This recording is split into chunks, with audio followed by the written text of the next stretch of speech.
오늘 함께 읽은 사도행전 19장의 말씀은요, 사도 바울이 에베소 지방에서 약 3년간 전도하였고 또 약 3년간 목회했던 그 일들을 기록하고 있습니다.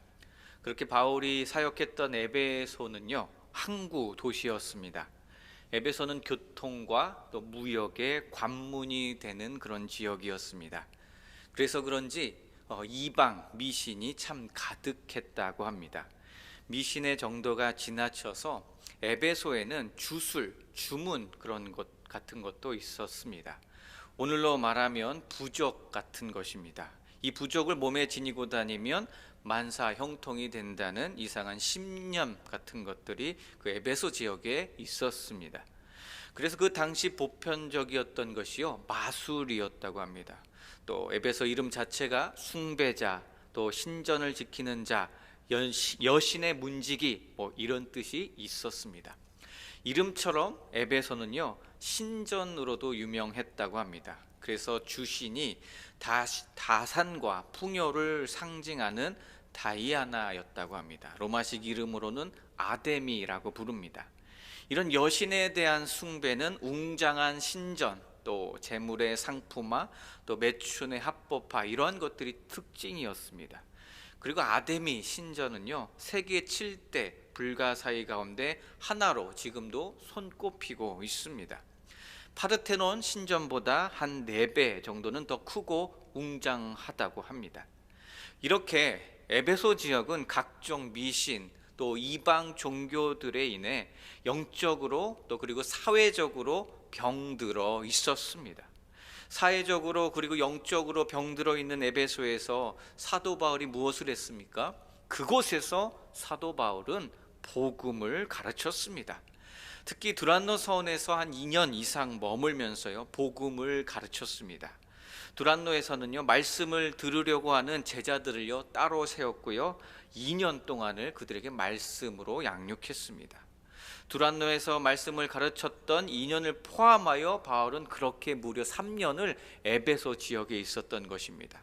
바울은 그곳에서 생각했습니다. 에베소가 무역 중심 도시이고 다인종이고 다문화 사회니까 복음을 전파할 수 있는 아주 중요한 교차로다라고 생각했습니다. 그래서 영적으로 병들었고 또 사회적으로 병들어 있는 아주 다양한 사람들이 있는 에베소에서 복음을 전하자라고 결단했던 것입니다. 그런데 놀라운 일이 일어났습니다. 바울이 전한 복음을 들은 사람들이 어떻게 되었습니까? 성령의 개입하심과 복음의 능력으로 말미암아 그들이 예수님을 구주로 영접하는 놀라운 일이 일어나게 되었습니다.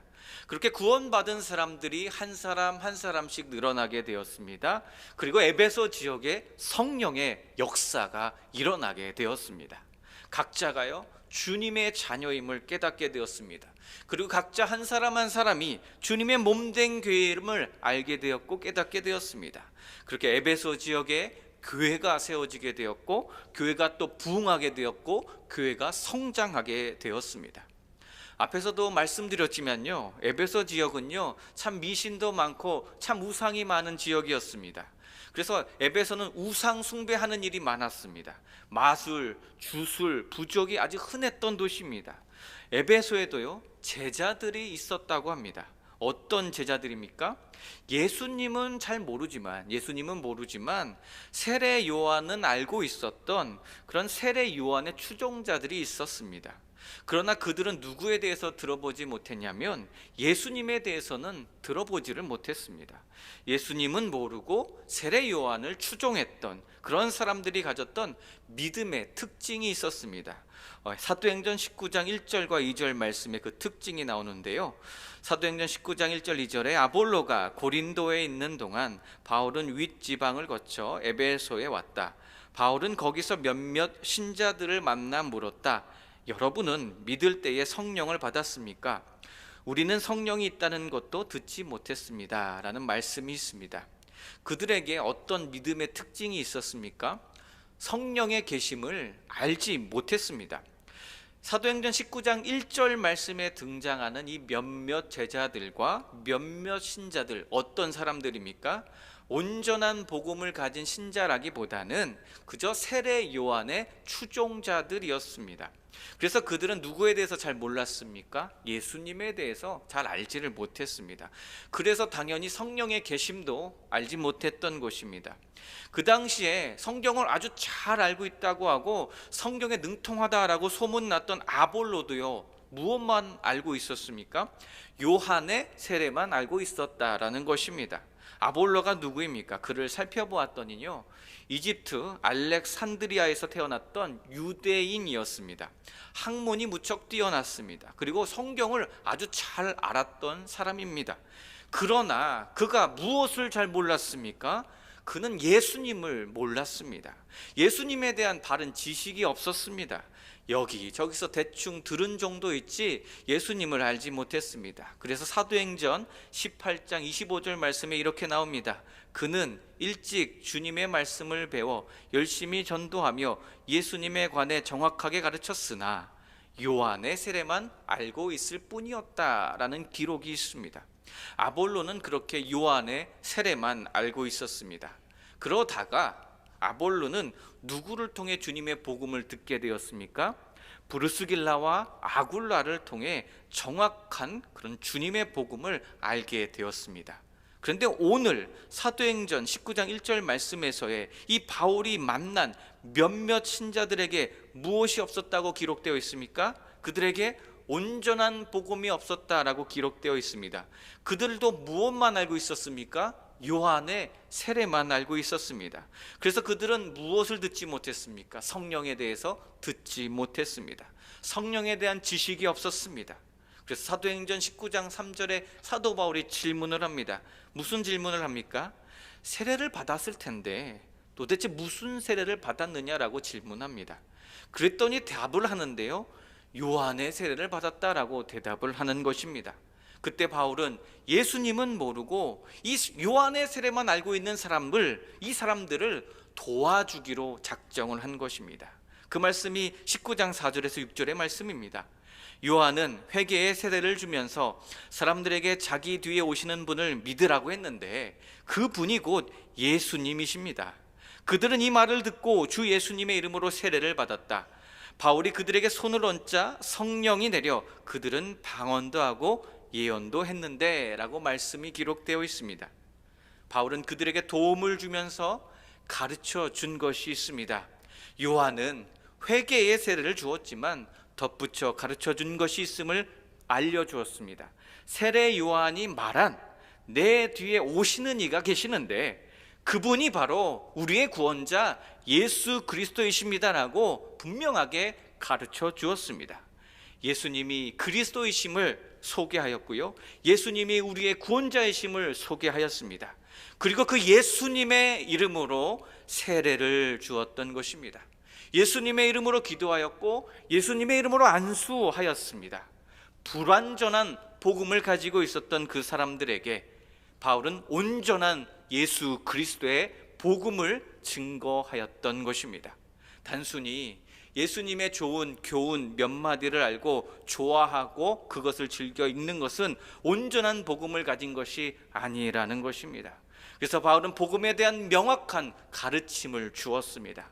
예수님의 이름으로 세례를 가르쳤고요, 그들에게 세례를 베풀었습니다. 사도행전 19장 5절과 6절 말씀에요, 그들은 이 말을 듣고 주 예수님의 이름으로 세례를 받았습니다. 바울이 그들에게 손을 얹자 성령이 내려 그들은 방언도 하고 예언도 하게 되었다라고 기록합니다.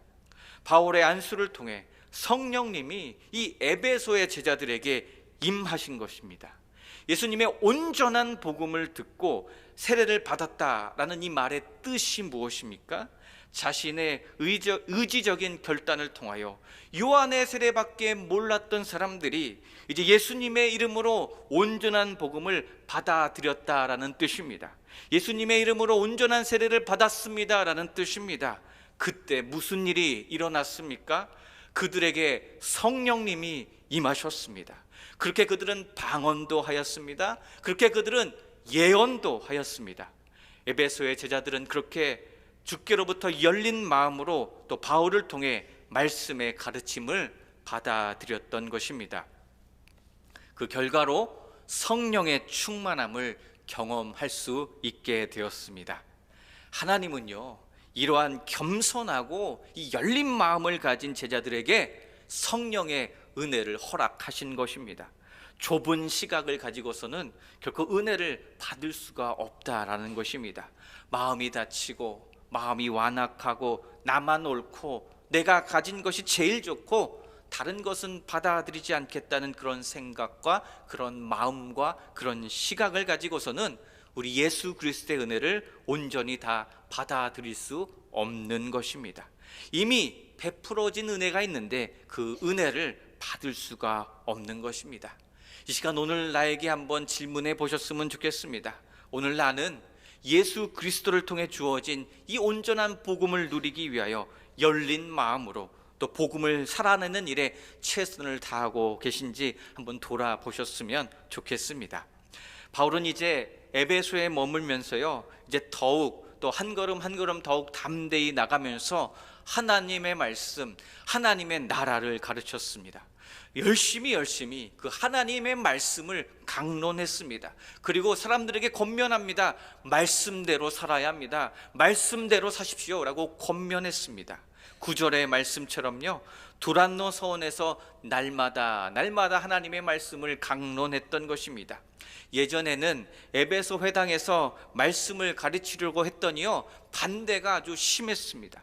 그래서 어디에서 가르쳤다고요? 두란노 서원에서 가르치게 되었습니다. 그것도 언제 가르쳤습니까? 남들이 쉬는 시간을 틈타서 그런 시간에 복음을 전하고 말씀을 가르쳤습니다. 오늘 10절의 말씀처럼 2년 동안이나 집중해서 날마다 사람들에게 말씀을 전했습니다.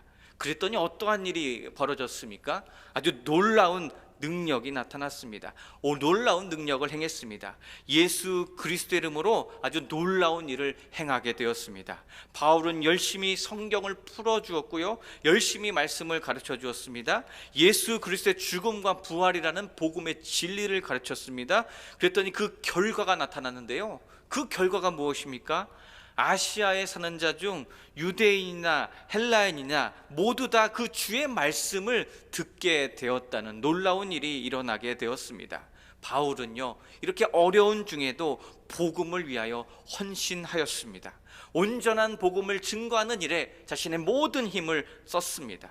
복음이 능력인 줄 알았기에, 복음이 능력인 줄 믿었기에 온전한 복음이 없는 그 사람들을 주님의 마음으로 불쌍히 여기고 복음을 가르쳤던 것입니다. 복음을 강의할 때 바울이 어떻게 했습니까? 아주 탁월하게 예수 그리스도를 증거했습니다. 기독교 신앙이 무엇인지 아주 탁월하게 변증했습니다. 그렇게 에베소 사람들이 그 복음을 듣고 감동했습니다. 열정을 다해 가르쳤습니다. 말씀으로 양육했습니다. 사람들을 목양하고 돌볼 때 건성건성하지 않았습니다. 철저히 예수님을 믿지 못하는 사람들을 붙들고 기도했고 사랑과 훈계로서 가르치고 이끌었던 것입니다.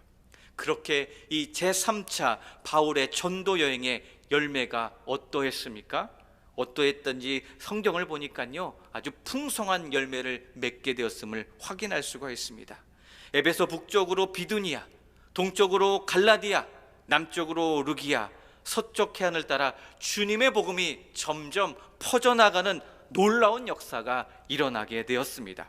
그리고 복음이 퍼져나간 자리에 무엇이 세워졌습니까? 주님의 몸된 교회가 세워졌습니다. 골로새 교회, 또 히에라볼리, 라오디아 교회들과 함께 계시록에 언급된 이 아시아의 7개 교회가 세워지게 되었습니다. 두란노 서원에서 말씀을 배우고 온전한 복음을 듣고 예수님을 믿음으로 말미암아 구원받고 주님의 자녀가 된 유대인과 헬라인들에 의해서 주님의 몸된 교회가 세워졌던 것입니다. 바울은요, 두란노 서원에서 열정적으로 복음을 가르치는 동안 누가 일하신 것입니까? 하나님께서 일하셨던 것입니다. 바울의 손을 통하여 우리 하나님께서 놀라운 능력을 행하신 것입니다. 예수님께서도요, 공생의 기간 동안 하셨던 사역이 있었습니다. 예수님 무엇 하셨습니까? 치유 사역하셨고요, 귀신을 쫓아내는 사역을 하셨습니다. 예수님의 제자들도 어떻게 했습니까? 그 사역들 감당하게 되었습니다.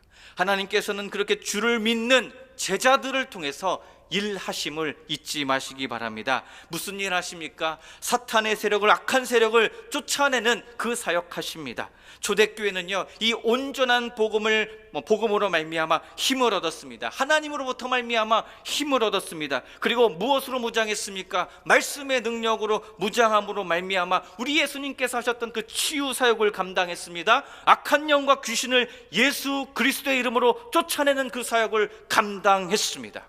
바울이 두란노에서 가르치는 그 2년 동안 치유 사역, 귀신 추출 사역은 그렇게 계속되었던 것입니다. 누가 함께 하셨기 때문입니까? 하나님께서, 살아계신 하나님께서 함께 하셨기 때문에 가능했던 귀하고 복된 사역입니다. 영육간에 불쌍한 이 아시아 사람들에게 사탄이 활개를 치고 있었습니다. 그러한 에베소 땅에 하나님의 능력과 하나님의 살아계심과 하나님의 권능이 이렇게 증명되었던 것입니다. 사람들이 12절의 말씀처럼 바울의 몸에서 손수건이나 앞치마를 가져다가 병든 사람에게 얹으면요, 그 병이 떠나갔던 것입니다. 그 악귀가 떠나가는 역사가 일어났습니다. 성령님께서 강력하게 그 시간 임재하여 주셨기 때문입니다. 에베소를 뒤덮어버린 이 하나님의 말씀과 살아 역사하시는 성령님의 능력은 개개인의 심령만 변화시킨 것이 아니라 그 도시의 문화와 그 도시의 모든 것들 구석구석을 변화시켜 주셨던 것입니다. 그래서 예수 그리스도의 복음은요, 한 개인을 압도하는 것입니다. 예수 그리스도의 복음은요, 그 지역 사회를 변화시키고 압도해버립니다. 그리고 예수 그리스도의 복음은 그 사회를 변화시키고, 예수 그리스도의 복음은 온전한 복음으로 지역사회와 교회와 우리 모두를 물들게 하여 주시는 것입니다. 유대인이건 헬라인이건 막론하여 주 예수의 이름을 높이고 예수님의 이름 앞에 자복하게 만들고 엎드리게 만들어주는 것입니다. 그리고 에베소 지역에 걸쳐 영향을 끼치고 있었던 악한 세력과 주술적인 문화를 변화시키는 그러한 역사가 일어났던 곳입니다. 사도행전 19장 17절에서 19절의 말씀입니다.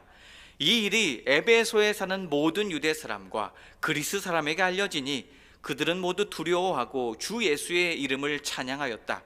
그리고 신도가 된 많은 사람이 와서 자기들이 한 일을 자백하고 공개하였다. 또 마술을 부리던 많은 사람이 그들의 책을 모아서 모든 사람 앞에서 불살랐다. 책값을 계산하여 보니 은돈 5만 잎에 맞먹었다라는 말씀입니다. 많은 사람들이요, 이렇게 거룩한 그 두려움에 떨게 되었던 것입니다. 그리고 자신들의 죄를 어떻게 했다고요? 자복하였습니다. 마술을 행하던 사람들 무엇했다고요? 자신들의 생계와 직결되는 그 귀한 책들을 불태워 버렸습니다. 은돈 5만 잎에 맞먹는 아주 비싼 책들을 불살라 버렸습니다. 참된 회개가 일어나니까요, 양심의 가책만 가진 게 아니라 그 죄를 잘라버렸고 그 죄를 중단해 버렸습니다. 죄가 가져다 주었던 그 혜택을 불태워버리기로, 불살라버리기로 결단했습니다. 죄를 끊어버리기로 작정했습니다. 말씀의 능력이요, 이렇게 사람들을 변화시킵니다. 복음의 능력은 변화를 가지고 옵니다. 이렇게 바울이 말씀의 능력을 가지고 질병을 치유하고 귀신을 쫓아낸다는 이 소문이 아시아 전체로, 아시아 전역에 퍼지게 되었습니다. 그 중에는 떠돌이 테마사들도 이러한 소문을 듣게 되었다고 합니다. 그 소문을 듣고 어디로 찾아갔습니까? 그 역사가 일어난다는 에베소로 찾아갔습니다. 그들은 자칭 대제사장의 아들들 스게와와 7 아들들이었습니다. 진짜로 대제사장의 아들들은 아니었습니다. 그냥 자기들끼리 부르는 별칭이었습니다. 원래 유대교 주변에는요, 테마사들이 많았다고 합니다. 돈을 벌기 위해, 그리고 그럴싸한 방법으로 사람들을 현혹했고 사람들을 유혹했습니다. 지금도 똑같은 일 벌어지고 있습니다. 성경을 빙자하고 예수님의 이름을 빙자하여 자칭 예수, 자칭 메시아라고 하는 아주 이상한 이단 집단들이 많습니다. 복음서를 보면요, 사탄은 사람보다 먼저 누구를 알아본다라고 말합니까? 영적인 권위자 예수님을 먼저 알아봅니다. 악한 영인 사탄은요, 생명의 영으로 오신 예수님을 금방 알아차립니다. 그리고 오늘 말씀에 나오는 예수 그리스도의 영에 사로잡혔던 바울도 사탄을 잘 알아봤습니다. 복음서를 보면 알 수 있듯이 예수님의 말씀 한마디면 군대 귀신도 다 나와야 했습니다. 그런데 마수라는 어떤 유대인들과 유대인 무당들이 어떻게 했다고 말씀을 하고 있는지 봤더니요, 19장 13절에 이때 몇몇 떠돌이 유대인 무당들도 주 예수님의 이름을 이용하여 귀신들을 쫓아내려고 하였다. 그들은 악한 귀신들에게 바울이 전하는 예수의 이름으로 내가 너희에게 명령한다, 나오너라 하고 외쳤다라는 이런 기록이 13절에 있습니다. 유대인 무당들이 바울이 전하는 예수의 이름으로 귀신을 쫓아내려고 했습니다. 그런데 어떻게 되었습니까? 악한 귀신들이요, 알아차린 것입니다. 유대인들 무당들 안에는 예수 그리스도에 대한 믿음이 없음을 금방 알아차렸습니다. 예수의 이름이 중요하지만 예수님의 이름을 믿지 않으면 아무 소용이 없는 것입니다. 믿지 않고 예수님의 이름만 빌려서 외치기만 하면 아무 소용 없습니다. 어떤 결과가 나타났습니까? 믿음은 하나도 없는데 유대인 무당들이 예수님의 이름으로 명령을 하는데 귀신이 나가기는커녕 귀신이 오히려 화를 냈다라고 말합니다. 사도행전 19장 14절에서 16절 말씀에 귀신이 화를 냈는데요, 유대인의 대제사장 스게와의 일곱 아들들이 이런 짓을 하였다. 그러자 악한 귀신이 나는 예수님도 알고 바울도 아는데 도대체 너희는 누구냐 하고 대답하였다. 그리고서 귀신 들린 사람이 그들에게 달려들어 모두 때려 눕히자 그들은 상처를 입고 벗은 몸으로 그 집에서 도망쳐 나갔다라는 말씀의 기록이 있습니다. 예수도 알고 바울도 아는데 도대체 너희는 누구냐라고 합니다. 귀신 들린 사람들이 그들에게 그리고 달려들었습니다. 그들을 때려 눕혔고 상처를 입혔고 아주 망신을 줬습니다. 이 거짓 사도들 공개적으로 망신을 당했습니다. 이 망신당한 소문도 어떻게 됩니까? 소문은 퍼져나갑니다. 거짓 사도들이 망신당한 소식 에베소에 널리 퍼지게 되었습니다. 그래서 이 결과적으로 또 누구의 이름이 높아지게 되었습니까? 이 결과로 또 예수 그리스도의 이름이 더욱 높여지는 이러한 일이 또 일어나게 되었습니다. 에베소 지역에요, 귀신을 쫓아내는 행위가 많았습니다. 그 당시 에베소의 잡신을 숭배하는 것이 상업화되었습니다.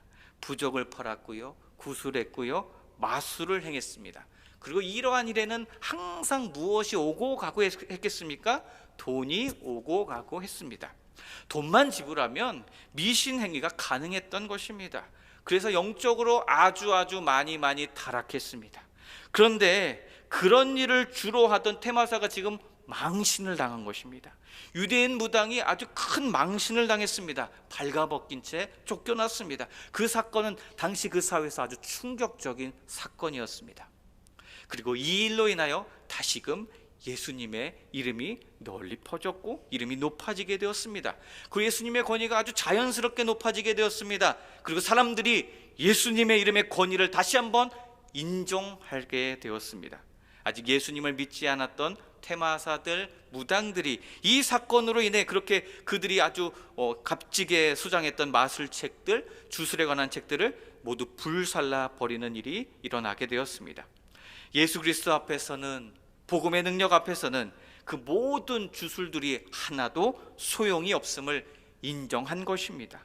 수천만 원도 더하는 아주 비싼 책들이었지만 불태워 버렸습니다. 그리고 깨닫습니다. 무엇을 깨닫습니까? 하나님의 능력을 깨닫습니다. 하나님의 아들 예수 그리스도의 능력을 제대로 알게 되었습니다. 그래서 어떠한 표현을 사용했습니까? 두렵다라는 이 표현을 사용했습니다. 그리고 주님의 이름을 두려워했습니다. 동시에 그리고 주님의 이름을 높이기 시작했습니다. 그렇게 진정한 회개의 역사가 일어나게 된 것입니다. 그들의 생명처럼 여기던 아주 비쌌던 값비쌌던 마술책, 주술책을 불태워버릴 만큼 그들에게 강력하게 주의 성령의 능력이, 주님의 온전한 주의 성령이 임하였다라는 것입니다. 오늘 우리에게 주신 하나님의 말씀을 기억하시기 바랍니다. 오늘 사도행전 19장에 나타났던 이 에베소의 부흥은요, 단순한 이적이나 단순한 표적의 승리가 아니었습니다. 무슨 승리입니까? 복음의 능력이 나타난 말씀의 승리였습니다. 복음의 능력으로 말미암아 변화된 사람들이 하나님의 말씀을 붙들고 승리한 말씀의 승리였습니다. 그 당시 에베소의 정신세계를 장악했던 주술 문화는 이 말씀의 불길 속에 모두 다 불태워졌던 것입니다. 바울의 말씀 선포와 바울의 꾸준한 복음을 향한 열정과 또 살아 역사하시는 하나님의 말씀의 가르침을 통해 이렇게 역사가 일어난 것입니다. 그래서 복음의 능력이 중요합니다. 예수님이 누구시고 예수 그리스도가 누구시고 예수 그리스도께서 나를 위해 무엇을 하셨고 그것을 통해 우리가 앞으로 무엇을 해야 하는지를 명확하게 아는 것이 중요한 것입니다. 그렇게 예수님을 바로 알고 예수님을 바로 믿고 그 믿음을 통해 성령을 받고 구원의 길로 나아가야 하겠습니다. 그렇게 복음의 능력은요, 한 개인의 삶을 변화시키고요, 교회를 변화시키고요, 공동체를 변화시킬 것이고요, 지역과 사회를 변화시킬 것이고요, 나라와 민족을 변화시킬 줄로 믿습니다. 복음의 능력으로 말미암아 역사하시는 주님의 말씀의 능력이 여기에 모인 우리 모두를 또한 변화시켜 주실 줄로 믿습니다. 복음의 능력이 우리가 속한 가정과 공동체를 통하여 힘있게 역사하실 것입니다. 그렇게 복음을 누리시기 바랍니다. 열린 마음으로 복음을 살아내시기를 소원합니다. 반드시 우리 하나님 풍성한 열매를 맺게 하여 주실 것입니다. 기도하겠습니다.